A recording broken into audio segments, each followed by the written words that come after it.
आणि यानंतर आता बातमी आहे अचलपूर मधल्या एका अभद्र युतीची। काँग्रेसला दूर ठेवण्यासाठी भाजप आणि एमआयएम यांच्यामध्ये युती झाली आहे। अचलपूरमध्ये ही खेळी नेमकी कशी करण्यात आली आहे पाहूयात। अचलपूरमध्ये थेट भाजप आणि एमआयएम एकत्र सत्तेत सहभागी झाले।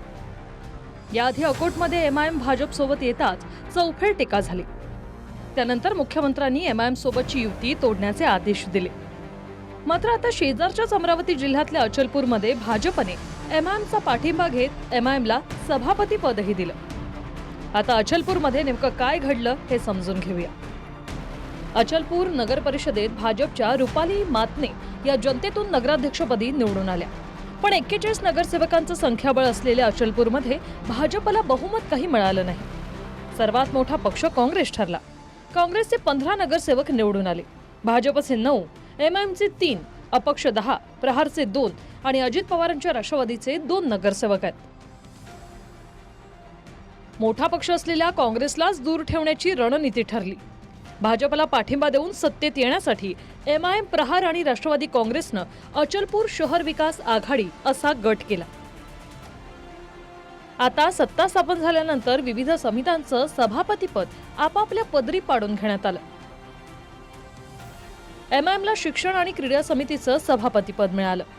बच्चू कडूंच्या प्रहारला बांधकाम सभापती, अजित पवारांच्या राष्ट्रवादीला आरोग्य सभापती, तर एक अपक्ष नगरसेवकाला नियोजन समितीचं सभापतीपद मिळालं।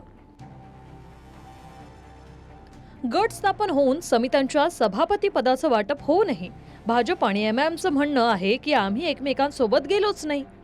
मी माहिती घेतो, परंतु जर तसा विचार केला तर आमच्या वरिष्ठांकडे मी कळवणारच आहे आणि माहिती सुद्धा देणार आहे त्यांना।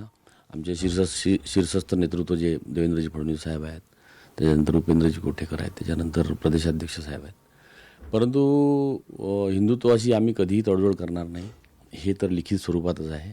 आणि मला याबद्दलची पुसटची थोडी कल्पना नसल्यामुळे मी जास्त बोलू शकत नाही। एमआईएम ने बीजेपी को समर्थन नहीं दिया है। एमआईएम के 3 कारपोरेटर्स और 3 अपक्ष और 2 राष्ट्रवादी के नगर सेवकों का एक गठ बनाया हुआ है 8 लोगों का।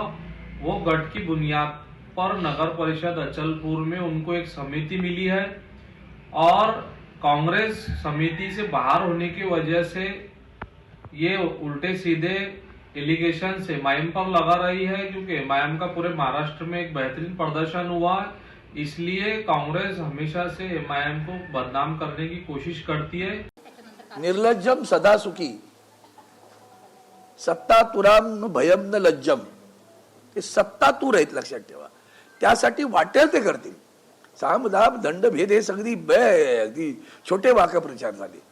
सत्ता तुराम न भयम न लज्जम असं कोण असेल तर भारतीय जनता पार्टी आहे। एमआयएम चालणार नाही असं भाजपनं वारंवार म्हटलंय।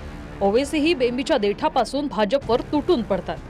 पण अचलपूरमध्ये भाजप आणि एमआयएमची हातमिळवणी झालीच। यावर अमरावती जिल्ह्यातलेच भाजपचे हिंदुत्ववादी नेते अनिल बोंडे आणि नवनीत राणांची अद्याप प्रतिक्रिया आलेली नाही। स्वप्नील उमप, TV9 मराठी, अमरावती।